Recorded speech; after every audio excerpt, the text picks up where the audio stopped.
प्रवक्ता मंत्री जीतू वाघाणीए केबिनेट बैठक बाद मुख्यमंत्री भूपेन्द्र पटेलने विशेष अभिनंदन आप्या।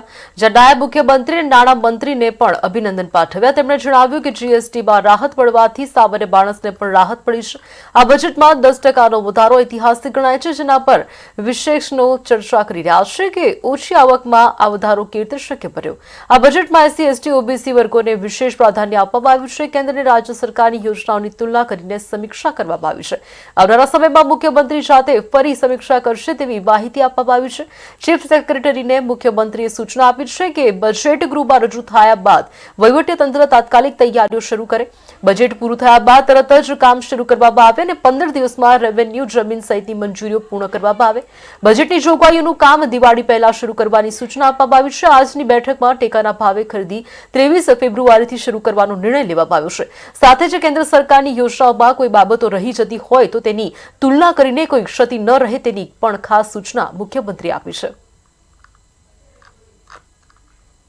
ખાસ કરીને ભૂપેન્દ્રભાઈને વિશેષ અભિનંદન મંત્રીમંડળ દ્વારા આપવામાં આવ્યા। સૌ સચિવો દ્વારા વિશેષ અભિનંદન અપાયા।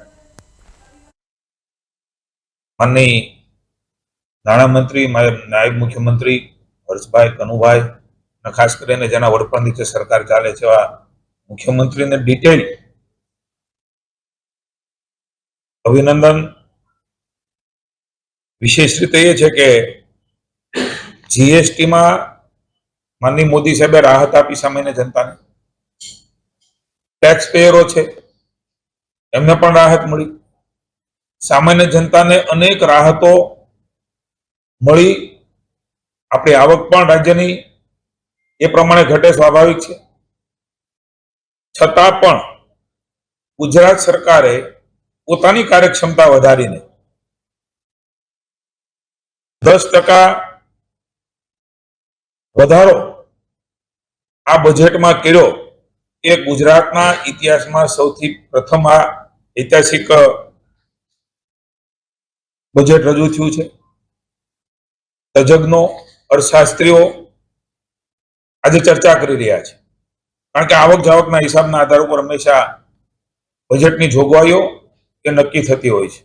એટલે ગુજરાત સરકારની કાર્યક્ષમતા, એની વહીવટી ક્ષમતા એનું ઉત્તમ ઉદાહરણ એ જોવા મળ્યું ને એના ચર્ચાઓ પછી માનનીય મુખ્યમંત્રીશ્રીને વિશેષ આ સંજોગોમાં પણ ગુજરાતની જનતાના વિકાસની ઊંચાઈઓ હાંસલ કરવા માટે જે બજેટ રજૂ થયું છે એમના માટે વિશેષ અભિનંદન આપ્યા।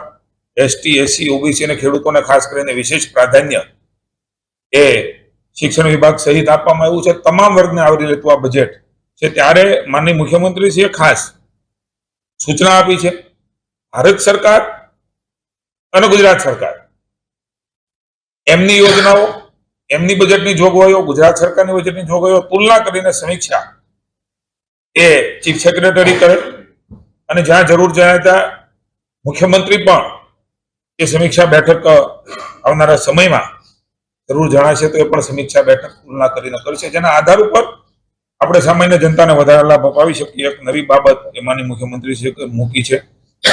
મુખ્યમંત્રીશ્રીએ ચીફ સેક્રેટરીને સૂચના આપી છે, બજેટ એ વિધાનસભા મુકાણું છે, પસાર થવાનું બાકી છે, એ પસાર થઈ જશે, પણ એ પછી કાર્યવાહી કરવાના બદલે ડ્રાફ્ટ જીઆર અત્યારથી ડિપાર્ટમેન્ટો તૈયાર કરે,